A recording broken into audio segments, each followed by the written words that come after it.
Comment doit-on se comporter après le Ramadan? Alors, c'est avec un grand pincement dans le cœur que nous traitons ce sujet. Pourquoi? Parce que le Ramadan est pour nous l'oxygène du cœur. Le Ramadan est la période où la foi elle augmente, les péchés diminuent. Les compagnons du prophète sallallahu alayhi wa sallam attendaient ce mois avec impatience. Et comme vous le savez, Mu'alla ibn al-Fadl, rahimahullah, il a dit que les compagnons du prophète sallallahu alayhi wa sallam, 6 mois avant le Ramadan, ils disaient « Ya Allah, fais-nous vivre jusqu'au Ramadan ». Et 6 mois après le Ramadan, ils faisaient des du'as, des invocations pour qu'Allah subhanahu wa ta'ala il accepte de leur part le jeûne. Tout cela montre la valeur qu'avait le Ramadan dans leur cœur. Et aujourd'hui, malheureusement, certains voient le Ramadan comme une punition. On va souffrir physiquement. On va se couper de nos plaisirs, on va se couper de nos loisirs, on va se couper des péchés qu'on avait l'habitude de faire. Un tel va se retrouver forcé de dire à sa petite copine, break, on arrête. Un tel autre, il va plus toucher à la clope dans la journée, aux substances illicites. Mais ce qui est étonnant, c'est que le soir, il se lâche et il fume ce qu'il n'a pas fumé dans la journée.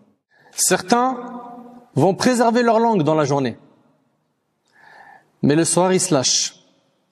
Certains voient le Ramadan comme étant un fardeau, une période difficile pour l'ego, alors que pour le croyant pieux, le Ramadan, c'est le meilleur mois de l'année, mais pas que.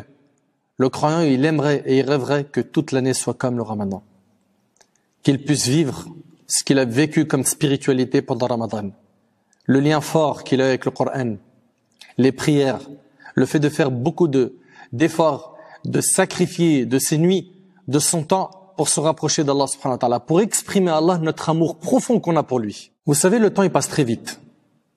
Et un beau jour, on va se retrouver auprès d'Allah subhanahu wa ta'ala. Et Allah tabarak wa ta'ala va poser la question à certains et il leur dira, comme c'est dans Surat al-Mu'minun, il leur dira Azza wa Jal, قَالَ كَمْ لَبِثْتُمْ فِي الْأَرْضِ عَدَدَ سِنِينَ قَالُوا لَبِثْنَا يَوْمًا أَوْ بَعْضَ يَوْمٍ Allahu Akbar. Allah subhanahu wa ta'ala il dira à certains jours du jugement, combien d'années êtes-vous restés sur terre? Leur réponse elle est vraiment marquante. Ils diront, nous y avons demeuré un jour ou une partie d'un jour. Interroge donc ce qui compte. C'est-à-dire que la vie elle va tellement passer vite que certains le jour du jugement ils vont penser qu'ils ont vécu qu'un seul jour fait de dunya, ou une partie d'un jour. La vie, elle passe très vite. Très très vite. Regarde, toi qui as 20 ans. Tu les as vus tes 20 ans passés? Toi qui as 30 ans ou qui frôle les 30 ans. Tu les as vus ces 30 ans passés? Toi qui as 40 ans, 50 ans, 60 ans. Fais le bilan. Subhanallah, hier, tu marchais à 4 pattes. Et aujourd'hui, tu atteins l'âge que tu as. Les années passent très vite. Et il y a beaucoup de gens le jour du jugement qui vont regretter. Ils vont regretter quoi? De ne pas avoir assuré quand ils étaient vivants fait de dunya. Abdullah ibn Mas'ud radiyallahu anhu, regardez l'état d'esprit des compagnons. Il dit, la chose que j'ai regretté le plus de ma vie est un jour qui est passé sans que ce jour ne contient une pratique religieuse de plus ou une science de plus. Le jour qu'il regrettait, c'était le jour qui est passé sans qu'il y ait un savoir supplémentaire à ce qu'il avait ou plus de pratiques religieuses. Voilà ce qu'ils ont regretté les compagnons radiyallahu anhum. C'est que les jours passent comme ça sans qu'ils en tirent profit. Et nous, on a aujourd'hui inventé des recettes pour tuer nos 24 heures. Les timing, on les connaît par cœur. Et quand on les connaît pas, on a toujours un parmi les contacts dans nos smartphones, dans notre fréquentation, qui va te donner les plans pour que tu ne t'ennuies plus. Il va dire, tiens, je te donne le code pour Netflix, fais-toi plaisir, c'est pour moi. T'as vu telle série ou pas? Tu l'as pas vu, t'es sérieux ou quoi? Il y a au moins 30 vidéos, tu vas voir, hein, ça passe comme du beurre. Tu vas même pas les voir passer, tellement que c'est du lourd. Sans compter ceux qui suivent les influenceurs, ceux qui suivent les stars, les chanteurs, les footballeurs, et qui passent leur journée à analyser la vie des autres en oubliant la leur. Le souci de sa vie, c'est comment vivent les autres. Mais le problème, c'est toi dans tout ça, t'es où? T'as scruté la vie de tout le monde, sauf la tienne.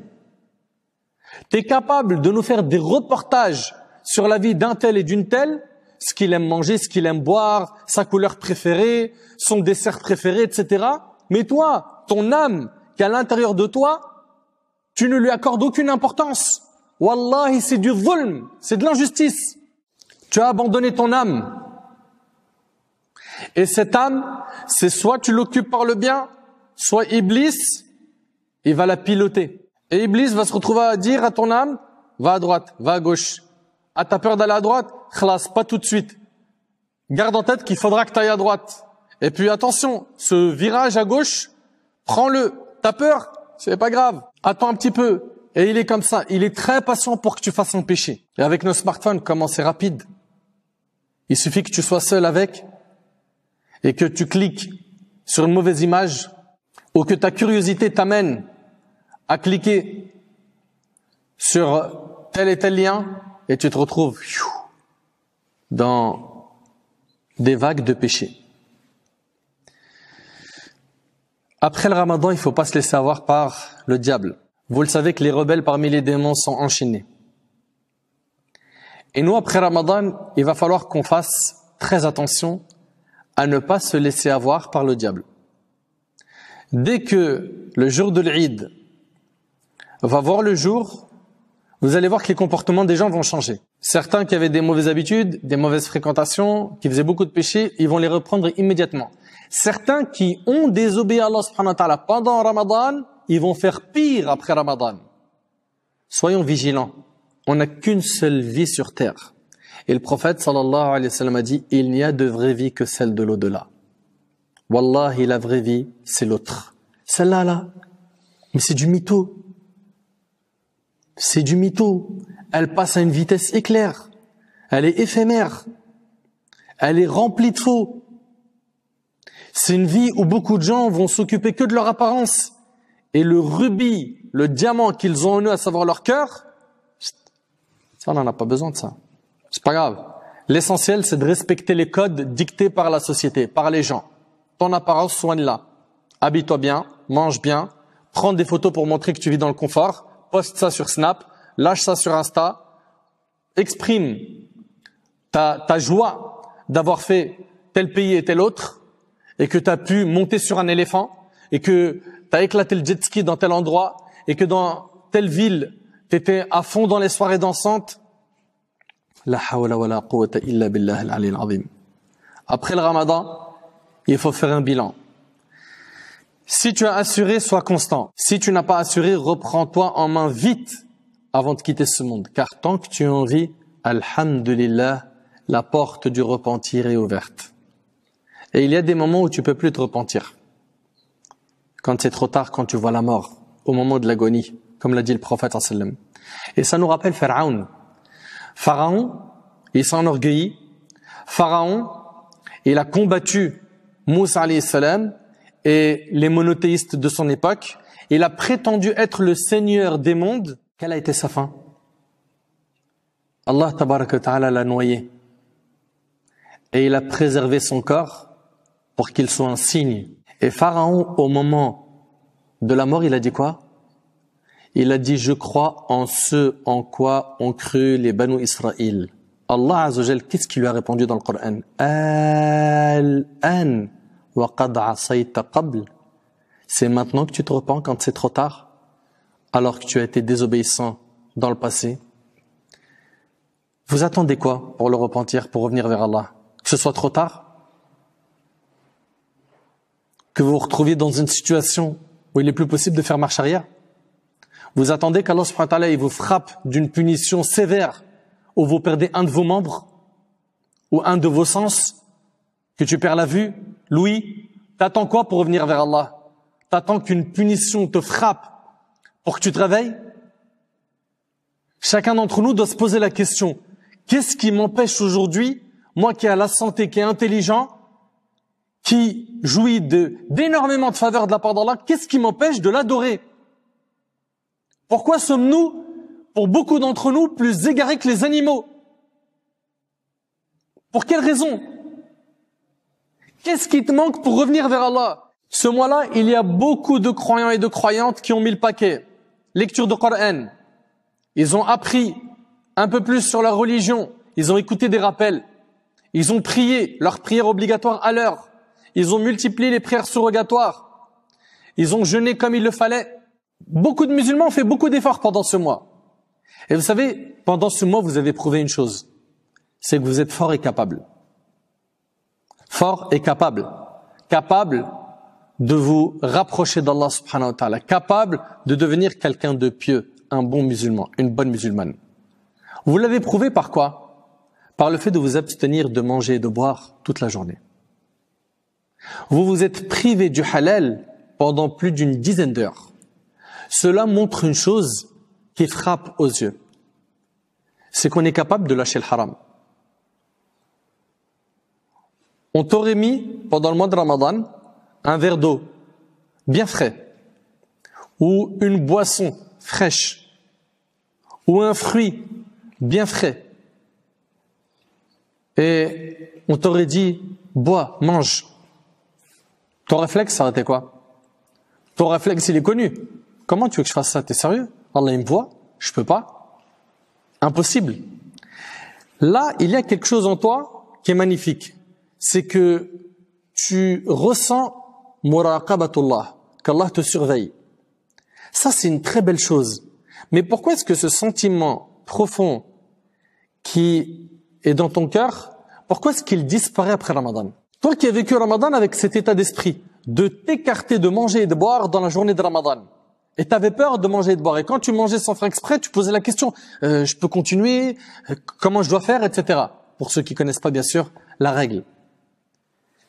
Après le Ramadan, il faut que tu sois solide et que tu t'abstiens de tomber dans ce qui est interdit. Et tu en es capable, la preuve, tu t'es abstenu plus d'une dizaine d'heures de manger et de boire ce qui est halal. Ça montre que tu es capable de t'abstenir de ce qui est haram. Allah tabaraka wa ta'ala, il nous a prescrit ce mois pourquoi? Allah tabaraka wa ta'ala, il nous dit, Ya ayyuhalladhina amanu, kutiba alaykum as-siyam, kama kutiba ala alladhina min qablikum, la'allakum tattaqun. Ô vous qui avez cru, il vous a été prescrit le jeûne, comme il a été prescrit aux communautés qui vous ont précédé, afin que vous atteigniez la piété. La piété, elle se trouve dans le cœur, comme le prophète alayhi salatu wassalam a dit, il a dit at-taqwa hahuna, à plusieurs reprises, il a dit que la piété se trouve ici. Et la piété, c'est le fait de faire ce qui est obligatoire et de laisser ce qui est interdit. Donc, en deux mots, le jeûne, il doit t'éduquer à quoi? À devenir pieux. En fait, tu dois ressortir de l'école du jeûne avec le diplôme de la piété. Si tu te loupes, c'est que finalement, tu n'as fait que des efforts physiques qui ne donnent aucun fruit, aucune récompense. Et quelle tristesse, quel gâchis. Toi, mon frère, qui t'es attaché pendant les soirées de Ramadan à la cigarette, aux mauvaises fréquentations. Toi qui avais une relation très étroite avec les drogues, avec le business du haram, même pendant Ramadan.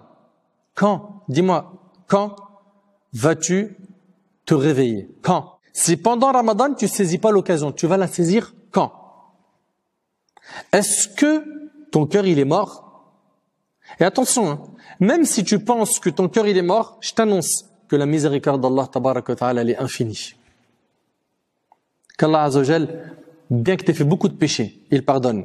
Le hadith de Anas qui est rapporté par Tirmidhi, il est magnifique. Il y a un passage dans ce hadith où Allah subhanahu wa ta'ala, il dit, ô fils d'Adam, si tes péchés ont atteint les nuages du ciel et que tu me demandes pardon, je te pardonnerai sans m'en soucier. Allahu Akbar. Reviens vers Allah subhanahu wa ta'ala. Ne gâche pas cette occasion en or qui est ta vie. Il y en a parmi les jeunes, de plus en plus ils reviennent vers Allah. De plus en plus on entend, tu sais que lui il a repris la prière, il y en a plein. Pourquoi tu montes pas dans le train avec eux? Dans le train du repentir. Toi, tu es encore sur les quais, à regarder, à espérer, à vivre comme un mesquin, menotté par le diable, tu as le boulet aux pieds, tu as les menottes aux mains, et tu es lié. On te dit, viens prier, tu dis, j'arrive pas. t'arrives pas, on comprend pourquoi t'arrives pas. Viens avec nous à la mosquée. Ah, j'arrive, je suis sale. T'es pas sale physiquement, t'es sale du cœur. Et wallahi, mon frère ainsi que toi, ma sœur, je le dis avec une brûlure dans le cœur. Il y a sûrement du bien en toi. Mais pourquoi justement tu prends pas la décision maintenant de te rapprocher de ton Seigneur et de mener une nouvelle vie, de te reconnecter à Allah subhanahu wa ta'ala? Pendant 30 jours, un grand nombre d'entre nous ont réussi à mettre de côté des tonnes de péchés. Et après Ramadan, ça va être comment? Pendant 30 jours, tu as réussi à ne pas regarder ce qui est haram. À la télé, sur ton ordi, sur le smartphone, les images, les vidéos, tout ce qui est interdit en islam, tu as réussi à baisser le regard. Tu as réussi à fermer tes oreilles de l'écoute du haram, à régler plus ou moins ta langue. Après Ramadan, tu reprends tout. Est-ce qu'on adore Allah subhanahu wa ta'ala qu'un mois dans l'année? On est des ramadanistes? Non. Ou certains, c'est des 27istes. Ils débarquent le 27 et tu le vois plus, ni avant ni après. Pourquoi? Allah subhanahu wa ta'ala, il nous a demandé de prendre toute sa religion entière, sans faire de sélection et de tricard. Elle est entièrement miséricorde et justice et paix pour nous. Mais le blocage que tu as, tu sais, il est dû à quoi? Il est dû au fait que tu ne connais pas ta religion. Et tu penses que l'islam, c'est un cocktail d'interdits, que tout est haram. Alors qu'en réalité, quand tu analyses, il y a beaucoup plus de choses autorisées que de choses interdites. Et il y a toujours des alternatives à ce qui est interdit. À chaque fois qu'Allah tabaraka wa ta'ala ou son messager alayhi salatu wa sallam interdisent quelque chose, il y a une alternative, une porte qui s'ouvre. Mais malheureusement, la volonté n'est pas présente. On ne fait pas d'invocation pour qu'Allah nous guide. Le cercle de fréquentation autour de nous, il n'est pas fameux. Pour être gentil, chacun d'entre nous doit faire très attention à ce qui rentre dans ses oreilles, ce qui est vu par ses yeux. Pourquoi? Parce qu'en fait, tes oreilles, tes yeux, c'est des fenêtres qui mènent à ton cœur. Les sœurs, pendant Ramadan, elles ont mis le paquet dans la pudeur, dans le fait de faire attention au code vestimentaire islamique. Est-ce qu'après Ramadan, ça y est, c'est fini? On se lâche, il n'y a plus de code, il n'y a plus de règles, et on commence à étaler sa beauté sur Insta, et on fait les concours de celles qui s'exhibent le plus, et celles qui s'éloignent le plus du chemin de Aïcha, notre mère, radiallahu anha. C'est dans ça que vous trouvez votre fierté, mes sœurs? Nous sommes censés suivre nos ancêtres, rahimahumullah, wa radiallahu anhum. On s'est écarté d'eux. Il y en a certains, quand on les voit à l'extérieur, c'est une réalité. Ça fait flipper. Flipper de voir le mode de vie qu'ils ont adopté. Le mode de vie de l'islam, ils n'en veulent plus. Pour eux, ce n'est pas en phase avec 2020. On n'en veut pas. Et pour eux, venir écouter des rappels comme celui-là, c'est les priver de leur liberté. C'est de les étouffer. C'est de les empêcher de s'épanouir. Wallahi l'azim, le diable, il a vraiment réalisé plusieurs de ses objectifs dans nos cervelles. Le fait déjà de nous faire détester le mode de vie de l'islam, ou que on n'ait pas le courage de le dire, mais dans le cœur il y a des pincements, ça prouve qu'il y a de la maladie dans le cœur. Fallait akhawat, vous êtes les éducatrices des futures générations. Vous avez une place trop importante dans notre communauté. Ne vous laissez pas embarquer par n'importe quelle vague de mode ou d'influenceuses qui vous embarquent en vous disant voilà maintenant le voile on va le porter comme ça, et à la fin tu regardes c'est pas un voile qu'on voit là aujourd'hui. Je suis pas en train de généraliser, hein, mais on voit les oreilles, on voit les boucles d'oreilles, on voit le cou, on voit ceci, on voit cela, on voit tout. Elle a mis un bout de tissu comme ça pour s'acheter bonne conscience. Ça s'appelle pas un hijab shara'i, je suis désolé. Donc il faut impérativement se ressaisir. Et ce n'est pas parce qu'aujourd'hui plein de sœurs ont lancé cette mode où elles le mettent n'importe comment que ça devient la norme. La norme, c'est pas les gens qui la fixent, c'est Allah et son messager qui la fixent. Malheureusement, beaucoup de gens ne sont pas reconnaissants. Allah Azza wa Jal nous a noyés de bienfaits. Wallahi l'azim, il nous en a donné beaucoup. Allah Ta'ala il dit wa in ta'uddu ni'matallah la tuhsuha. Et si vous comptiez les bienfaits d'Allah, vous ne sauriez les dénombrer. Il y en a trop. La santé, un toit, de quoi manger et boire, tu arrives à respirer. Tu es musulman, tu as la foi. Qu'est-ce que tu veux de plus? Et en même temps qu'il t'a donné tout ça, ce qu'on remarque, c'est quoi? C'est qu'on n'est pas assez reconnaissant. Et Allah subhanahu wa ta'ala, il a dit dans le Coran, وَقَلِيلٌ مِنْ عِبَادِيَ الشَّكُورِ. Et peu d'entre mes serviteurs sont reconnaissants. Sache, mon frère ainsi que toi, ma sœur, que la reconnaissance, elle se fait par trois choses. Par le cœur, par le fait d'être convaincu que tous les bienfaits que tu possèdes viennent d'Allah. Également, la reconnaissance, elle s'exprime par la langue, en remerciant Allah, en disant Alhamdulillah. Et aussi, par le fait d'utiliser ses membres dans l'adoration. Ta'atullah azza wa jal. Nous, on est reconnaissants, nous, réellement. On utilise nos mains, nos pieds, nos langues, nos oreilles, nos yeux. Fi ta'atillah, dans l'obéissance d'Allah, dans l'adoration d'Allah. Chacun d'entre nous se doit de faire un bilan avec son âme. Allah, tabaraka wa ta'ala, il nous dit dans le Coran, Ya ayyuhalladhina amanu, ati'u Allah wa ati'u ar-rasul. Ô vous qui avez cru, obéissez à Allah et obéissez aux messagers. Et aujourd'hui, en fait, on vit cette maladie, celle de négocier les ordres divins et prophétiques. Oui, mais il n'y a pas quelqu'un qui l'autorise. Mais je crois que j'ai entendu quelqu'un qui l'autorise. C'est vrai que tenir sa religion à notre époque, c'est pas facile. Mais je vous pose une question. Le paradis, on va l'avoir gratuitement? Les compagnons, radiyallahu anhum, vous avez vu leur biographie? Vous avez vu le prophète sallam pendant ses 23 ans de da'wah? Il a reçu la prophétie à l'âge de 40 ans, il est mort à l'âge de 63. Ces 23 ans, on lui a mis des fleurs sur son chemin. Rasulullah, le meilleur homme qu'Allah il a créé. Comment est-ce qu'il a vécu? Comment est-ce qu'il a vécu? Certes, il était soutenu par Allah subhanahu wa ta'ala, mais il a connu beaucoup d'épreuves. Prends l'initiative d'obéir aux ordres d'Allah subhanahu wa ta'ala, sans rien changer, sans rien négocier. Parce que je sais, je le dis, je le répète, aujourd'hui venir s'accrocher à son dîn, beaucoup de gens trouvent que c'est un big challenge. Mais le paradis d'Allah ne s'obtient pas gratuitement. Le prophète sallallahu alayhi wa sallam a dit, la marchandise d'Allah vaut cher, la marchandise d'Allah c'est le paradis. Et je vous l'ai dit, dans notre religion, on prend tout sans sélectionner. C'est pas un menu à la carte. C'est pas, ça j'aime bien, ça mon palais il a du mal avec, ça franchement je trouve que ça se digère difficilement. Non, non, non, non, non. Allah tabaraka wa ta'ala il a dit, Ya ayyuhalladhina amanu, udkhulu fis silmi kaffah. Oh les croyants, entrez en plein dans l'islam. C'est-à-dire, tu prends toute ta religion. Et tu dois être convaincu que tout ce qu'il y a dans ta religion, c'est un bien pour toi et pour l'humanité. Tout ce qui est obligé dans notre religion, tout ce qui est obligatoire, c'est pour ton bien. Tout ce qu'Allah subhanahu wa ta'ala a interdit, c'est pour ton bien. Oui, mais je vois pas la sagesse de telle et telle chose. Étudie, apprends. Apprends, subhanallah.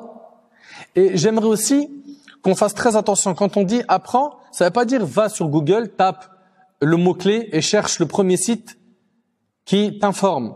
Ou tu vas à la librairie islamique et tu vas dire au libraire, je veux en fait tel sujet et il te donne tel livre. C'est pas ça la science. Hein. La science, c'est tu plies tes genoux devant les gens qui ont étudié, les savants, les étudiants en sciences qui ont plié leurs genoux des décennies devant les mashayikh et qui, eux, connaissent la valeur de la science. C'est comme ça et c'est avec du temps. Tu vas mettre beaucoup de temps. Beaucoup de temps. Mais c'est ça le chemin. Le chemin, c'est ça. C'est de cheminer, d'apprendre, d'apprendre, d'apprendre, d'apprendre et ce jusqu'au dernier souffle de notre vie. Et méfiez-vous des péchés. Quand je dis méfiez-vous des péchés, beaucoup de gens, quand ils font des péchés, ils disent, excuse-moi, ça c'est un petit péché ou un grand? Tu lui dis c'est un petit. Ah ok, d'accord. Et donc comme il sait que c'est un petit péché, tranquille. Pour lui, petit péché, c'est autorisé. Pour lui, quand tu dis makruh, déconseillé, c'est-à-dire que c'est permis. En fait, tant qu'il n'entend pas haram, et encore, hein, des fois il entend haram et dit, ouais mais c'est bon, tranquille, vas-y c'est bon, tout le monde le fait. On va se repentir un jour, frère, c'est bon, arrête de juger. Ah Zama, toi t'es le pieux, toi. Ah le donneur de leçons, excuse-nous, cheikh. Subhanallah, comment le diable il circule dans les veines des gens, ils ont du répondant de fou. Pourquoi? Pour pas pratiquer la religion d'Allah. C'est triste. Et donc en fait, le diable, lui, son objectif c'est quoi? C'est de te faire minimiser le péché. Et nos ancêtres, ils disaient, Ne regarde pas la petitesse du péché, mais l'immensité de celui que tu es en train de désobéir. Tu es en train de désobéir au maître. Celui qui fait circuler le sang dans ton corps. Celui qui t'accorde l'oxygène que tu respires, les plus de 10 000 litres que tu respires chaque jour. À n'importe quel moment, il peut reprendre ton âme. Fais attention. Le diable donc, il va t'amener vers les petits péchés, il a réussi les grands péchés, et ainsi de suite, jusqu'à te faire sortir de l'islam. Son objectif, c'est que tu rentres dans le kufr. Son objectif, c'est que tu sors de l'islam. Tu franchis la ligne rouge et il te dit c'est mort pour toi. Et il te fait tomber dans le désespoir. Un message également à ceux et celles qui ont soigné leur apparence, mais ils ont soigné que ça. Tabarakallah, la sœur, elle est en abaya, ou en tunique, avec un pantalon large, ou en jilbab. Tu les vois dehors, Tabarak ar-Rahman, Masha'Allah, le frère pareil, Qamis, Sunna, la barbe, etc. C'est bien, Masha'Allah, qu'Allah il vous récompense. Mais de l'autre côté, est-ce que tu trouves normal que ta langue, elle est toute la journée dans la médisance? Que toute la journée, tu es en train de salir l'honneur des gens? T'insultes, tu dis des gros mots, t'insultes des mères des fois, t'imagines? Et quand tu creuses, en fait, tu t'aperçois quoi? Qu'ils se sont achetés une apparence. Voilà. Être un frère, c'est payer 50 € pour acheter un qamis et ne plus toucher à sa barbe. C'est pas ça être un frère, akhi. Je dis pas que le fait de faire pousser la barbe, c'est pas quelque chose d'important. Qu'Allah il te récompense. Mais akhi, ça ne suffit pas. Ça ne suffit pas. Il faut que tu mettes le paquet pour laver ton cœur. Le laver, et c'est un boulot difficile. Tu crois que soigner les maladies du cœur, c'est facile? De débarrasser ton cœur de l'ostentation? Que tu sois réellement sincère? Qu'à aucun moment tu sois touché par l'orgueil? Tu crois que c'est facile ça? Tu crois que c'est facile de se débarrasser de la fatuité, al-ujb? La fatuité, tu sais c'est quoi? C'est le fait de sentir que tu as un mérite. Je suis pas n'importe qui, moi. L'envie, al-hasad, ça vient du cœur. Toutes ces maladies, elles viennent d'où? Du cœur. Il y a un énorme travail à faire sur le cœur. Mon frère ainsi que toi, ma sœur, ta vie entière doit être dédiée à Allah subhanahu wa ta'ala. Allah tabaraka wa ta'ala a dit dans sourate Al-An'am, « Qul inna salati wa nusuki wa mahyaya wa mamati lillahi rabbil alamin » Dis en vérité, ma salat, c'est-à-dire ma prière, mes actes de dévotion, ma vie et ma mort appartiennent à Allah, Seigneur de l'univers. Notre vie entière appartient à Allah. Et on dit tout le temps, « Inna lillahi wa inna ilayhi raji'un » Nous appartenons à Allah. Et c'est envers lui que nous retournerons. Si tu sais que tu appartiens à Allah subhanahu wa ta'ala, tu te dois de te plier à ses ordres. Et ne soyez pas de ceux et celles qui vont être sélectifs dans la religion. Allah tabaraka wa ta'ala, il nous dit, أَفَتُؤْمِنُونَ بِبَعْضِ الْكِتَابِ وَتَكْفُرُونَ بِبَعْضِ Croyez-vous en une partie du livre et rejetez-vous le reste? Non, ça ne doit pas être notre comportement. Et l'adoration dans notre vie, c'est jusqu'à la mort. Allah tabaraka wa ta'ala dit wa'bud rabbaka hatta ya'tiyaka al-yaqin. Et adore ton Seigneur jusqu'à ce que te vienne la certitude. Et la certitude ici, c'est la mort. Et pour cela, tu dois penser tout le temps à la mort et ne pas te sentir en sécurité. D'ailleurs, dans un hadith qui, subhanallah, mérite notre méditation. Allah tabaraka wa ta'ala dit par ma puissance et ma majesté, je ne réunis pas dans le cœur de mon serviteur de peur et de quiétude. De peur et de quiétude. Si mon serviteur a peur de moi sur terre, je le mettrai en sécurité le jour du jugement. Si mon serviteur a peur de moi sur terre, je le mettrai en sécurité le jour du jugement. Et s'il se sent en sécurité sur terre, je lui ferai peur le jour du jugement. Tu te sens en sécurité? Ça va, tout va bien pour toi? Mashallah, moi je suis un pieux, je suis une pieuse. Les compagnons radiallahu anhum, ils n'étaient pas comme ça. Hein. Omar al-Khattab radiallahu anhu, il allait voir Hudayfa ibn al-Yaman et il lui demandait est-ce que son nom figure dans la liste des hypocrites? Omar ibn al-Khattab, celui dont le prophète a dit s'il y avait eu un prophète après moi, ça aurait été Omar. Allahu Akbar. Lui, il ne se sent pas à l'abri du stratagème d'Allah. Et toi, normal, la baisse alik, cool. Toi qui es pollué par les relations illicites avec le sexe opposé, tu as une alternative, le mariage. Et puis le prophète il nous dit quoi? Celui qu'Allah lui procure une femme pieuse, il l'a aidé dans la moitié de sa religion. qu'il le craint alors dans la moitié qu'il reste. Et c'est rapporté par l'imam Al-Hakim et d'autres. Marie-toi. Ouais, mais c'est pas facile aujourd'hui, t'as vu, il y a plus de femmes pieuses. Tu dis à la sœur, éloigne-toi de ce chemin. Il est en train de jouer avec toi. S'il est vraiment sérieux dans sa démarche, qu'il vienne demander ta main. Ouais, mais non, mais on s'aime depuis trop longtemps et puis Inch'Allah ça va aboutir. Fermez les portes du haram et soyez clean jusqu'au mariage. Repentez-vous s'il y a eu des mauvaises relations. Et revenez vers Allah subhanahu wa ta'ala. Et vous trouverez tout le bonheur et l'épanouissement dans votre religion. Et pour ce qui est de comment trouver son prince charmant, sa princesse charmante, des vidéos sur le net, vous en avez à l'appel. J'ai déjà abordé ce thème, beaucoup de gens l'ont abordé. Sache juste que ma indallah la yunal illa bi ta'atihi. Ce qui est auprès d'Allah, tu ne l'obtiendras qu'avec l'obéissance et non le péché. Après Ramadan, on lâche pas les adorations. D'ailleurs, subhanallah, il nous est recommandé de jeûner les 6 jours de Shawwal. Après ça, vous allez voir qu'il y a d'autres moments où il est recommandé de jeûner. Les 10 jours de Dhul Hijjah, Muharram, etc. Donc on a des saisons pleines de miséricorde et de pardon divin. Il faut s'exposer à ces saisons. Toi qui affaiblis, toi qui aujourd'hui te sens pas forte pour te dire après Ramadan, invoque Allah subhanahu wa ta'ala et fais-lui-en part. Parle avec Allah. Toi qui dis à Allah subhanahu wa ta'ala, ihdina sirat al-mustaqim, guide-nous vers le chemin droit. Demande-lui qu'il te guide. Demande-lui qu'il raffermit ton cœur. Demande-lui qu'il te pardonne.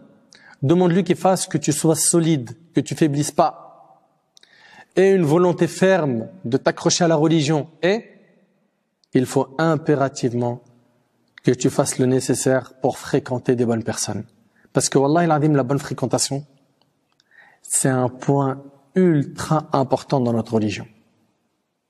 Beaucoup de gens négligent ce point. Et il y en a même certains qui disent, moi mon frère, je fréquente ni des pieux, ni des mauvais, je fréquente personne. Comme ça, je suis tranquille. C'est pas bon. Parce que le diable, il s'en prend à qui? À la brebis égarée du troupeau. C'est pas bon. La solitude, c'est pas bon. Le fait de fréquenter des mauvaises personnes, c'est pas bon. Fréquenter des pieux, tabarak ar-Rahman, t'as gagné. Donc, fais le nécessaire pour cela. Pourquoi? Parce qu'au final, le jour du jugement, ton argent, il va te servir à rien. Sauf si tu l'as dépensé dans les nobles causes. Parce qu'au final, le jour du jugement, ce qui va être utile, c'est quoi? C'est tes bonnes actions. Allah tabaraka wa ta'ala, il nous dit, yawma la yanfa'u malun wa la banun illa man ata Allah biqalbin salim. Le jour où ni les biens ni la famille ne seront d'aucune utilité, sauf celui qui se présente à Allah avec un cœur saint. Faisons un vrai travail sur nos cœurs. Réformons nos cœurs. Celui qui travaille beaucoup dans la dunya, celui qui œuvre beaucoup dans cette vie d'ici-bas pour faire le bien, pour purifier son âme, pour être utile aux gens, ce dernier ou cette dernière se reposera le jour du jugement. Et celui qui délaisse les efforts, il est fort possible qu'il se retrouve dans une situation difficile le jour du jugement. En 2 mots, celui qui veut le repos, il délaisse le repos ici. Tu veux le repos là-bas? Ici, il va falloir vraiment que tu charbonnes, que tu travailles pour éduquer ton âme. Les compagnons, radiyallahu anhum, je vous ai dit, ils avaient cette crainte d'Allah subhanahu wa ta'ala, qui aujourd'hui, malheureusement, s'est perdue chez beaucoup de gens. Alors, très rapidement, après le Ramadan, qu'est-ce qu'il faut faire exactement? Je vais répéter pas mal de choses que j'ai dites, mais je synthétise en disant 1. Il faut demander à Allah subhanahu wa ta'ala la guider et le soutien. Demande à Allah subhanahu wa ta'ala dans les invocations. Invoque-le en dehors de la prière. Et quand tu es en prière, c'est quand tu es prosterné. Mets le paquet. Demande à Allah azza wa jal. Également, demande à Allah subhanahu wa ta'ala de t'accorder une bonne compagnie, une bonne fréquentation. Le prophète sallallahu alayhi wa sallam a dit, l'homme prend la religion de son ami intime. Comme on dit, dis-moi qui tu fréquentes, je te dirai qui tu es. Tu fréquentes des bonnes personnes, en principe, ça va déteindre sur toi. Et on dit, le compagnon accompagne. Le compagnon, soit il t'accompagne dans le bien, soit dans le mal. Accroche-toi à des personnes sérieuses.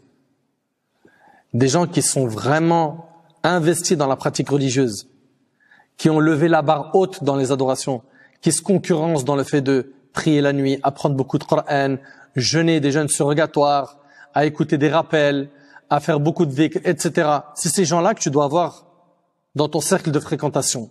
3.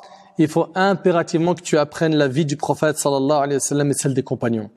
Car, en étudiant leur biographie, on voit les choses différemment. On retourne à l'essentiel. Et surtout, on apprend à connaître la valeur du trésor qu'on a entre nos mains, l'islam. 4. Écoute beaucoup de durus, beaucoup de rappels. Tu en as besoin.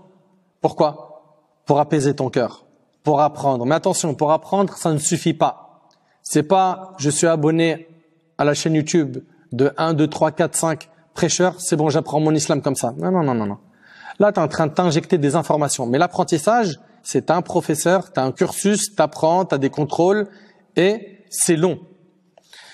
Également, sois assidu dans l'accomplissement des actes obligatoires. Quand on adore Allah subhanahu wa ta'ala, on soude les obligations et on rajoute du surrogatoire. Mais on se concentre sur le surrogatoire en délaissant les obligations, ça n'a pas de sens. Ce n'est pas à faire. Ce n'est pas à faire. Également, apprenons le Coran. Et je ne demande pas ici un simple apprentissage, mais un apprentissage lié à quoi? À une méditation profonde sur les sens des versets. Et pour cela, il va falloir comprendre le tafsir, l'exégèse du Coran. Ta vie ne sera plus la même. Également, parmi les conseils après Ramadan, évoque beaucoup Allah subhanahu wa ta'ala. Évoquer Allah, ça veut dire quoi? Évoquer Allah, ça veut dire de dire Subhanallah, Alhamdulillah, La ilaha illallah, Allahu Akbar, La hawla wa la quwwata illa billah. Pendant que tu vas au travail, dans la rue, dans les transports en commun, ta langue, elle est là, en train d'évoquer Allah subhanahu wa ta'ala. Tout le temps, tu es connecté au dhikr. Tes lèvres bougent tout le temps. Tu es en train de faire du dhikr pour gagner beaucoup de bonnes actions. Aussi, éloigne-toi de tout ce qui va pourrir ton cœur. À savoir les téléréalités, les clips, à savoir les mauvaises fréquentations, les mauvaises choses qu'on peut regarder sur le net. Également, et c'est le dernier point avec lequel je vais terminer, après Ramadan, pensons surtout au repentir sincère. Après Ramadan, pense au repentir sincère. Demande à Allah subhanahu wa ta'ala de te pardonner. Demandons à Allah subhanahu wa ta'ala de nous pardonner nos manquements. Et un repentir sincère, ça passe par plusieurs étapes. 1. Le regret sincère du cœur. Il faut que dans ton cœur, tu regrettes. Le prophète sallallahu alayhi wa sallam m'a dit An-nadamu tawba. Le regret, c'est un repentir. 2. Se détacher immédiatement des péchés que tu commets. 3. Avoir la détermination de ne plus les refaire. 4. Si jamais le péché que tu as fait et le fait d'avoir pris quelque chose qui ne t'appartient pas, eh ben il faudra quoi? Rendre aux gens ce que tu leur as pris injustement. Et bien sûr, se repentir avant quoi? Avant l'agonie et avant l'apparition des grands signes de la fin des temps. Il faut absolument regretter le péché. On ne doit pas retarder le repentir et retarder les bonnes actions demain. Aujourd'hui, tu en vis, alhamdulillah. Demain, tu n'as aucune garantie d'être encore vivant.